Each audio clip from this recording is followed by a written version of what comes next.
হিমন্ত বিশ্ব শৰ্মাৰ নেতৃত্বত যি বিজেপি চৰকাৰ তেওঁলোকৰ যিটো অত্যাচাৰীৰ মনোভাৱেৰে তেখেতক সেই ধামকো আনকি যাব দিয়া নাই আৰু গোটেই অসমত যিটো তেখেতৰ যাত্ৰা বিভিন্ন বাধা পথালিৰে বিভিন্ন সময়ত ধমকি দাবী ধমকিৰে মাৰধৰ কৰি আনকি অসমৰ প্ৰদেশ কংগ্ৰেছৰ সভাপতি ভূপেন কুমাৰ বৰাদেৱকো আনকি বিজেপি কৰ্মীসকলে বজৰং দল বুলি নাম দি পেলাই বিজেপিৰ ফ্লেগ লৈ তেখেতক আনকি নাকত ঘুচা দি তেখেতৰ তেজেৰে ৰাঙলী হৈছে।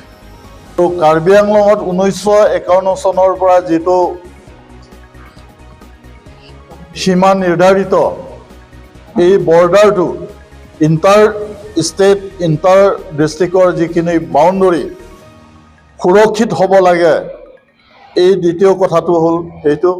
তৃতীয় কথাটো হ'ল ছাত্ৰ ছাত্ৰীসকলৰ যিখিনি পঢ়াৰ শৈক্ষিক পৰিৱেশ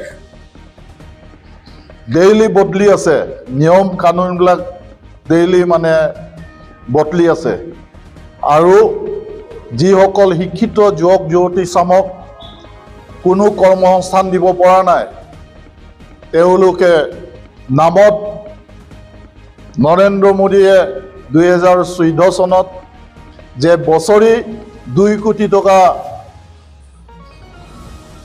কৰ্মসংস্থাপন দিয়া হ'ব, কিন্তু আজি দেখিলোঁ যে 10 বছৰ উকলি যাব, আজিলৈকে কোনো যুৱক যুৱতীসকলক কৰ্মসংস্থান দিব নোৱাৰাটো পৰিতাপৰ বিষয়।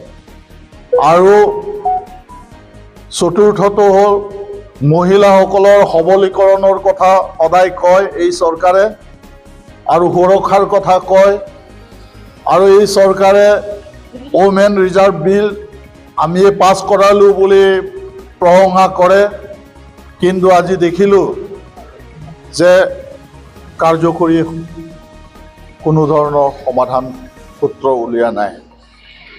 আৰু অন্যহাতে আমাৰ কাৰ্বি আংলং, পশ্চিম কাৰ্বি আংলং, ডিমা হাছাও ৰাইজে যিসকল খেতিয়ক ৰাইজৰ উৎপাদিত সামগ্ৰী কোনো ধৰণৰ উচিত মূল্য MSP কোনো নিৰ্ধাৰিত কৰা নাই।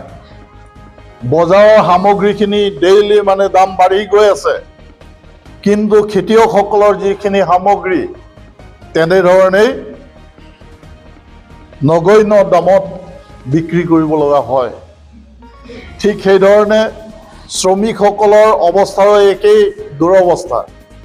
কোনো শ্ৰমিকসকলে কাম কৰাৰ সুযোগ দিয়া নাই এই চৰকাৰে, আৰু জীয়াই থকাৰ কাৰণে আজি কৰ্মচাৰী যিসকল মধ্যবিত্ত কৰ্মচাৰীসকলেও মিডিল ক্লাছসকলেও আজি চলিব নোৱাৰা অৱস্থা হৈছে, আৰু কণ্ট্ৰেক্টৰসকলৰ যি মিডিল ক্লাছ কণ্ট্ৰেক্টৰসকল নাইকিয়া কৰি দিলে গোটেইখিনি।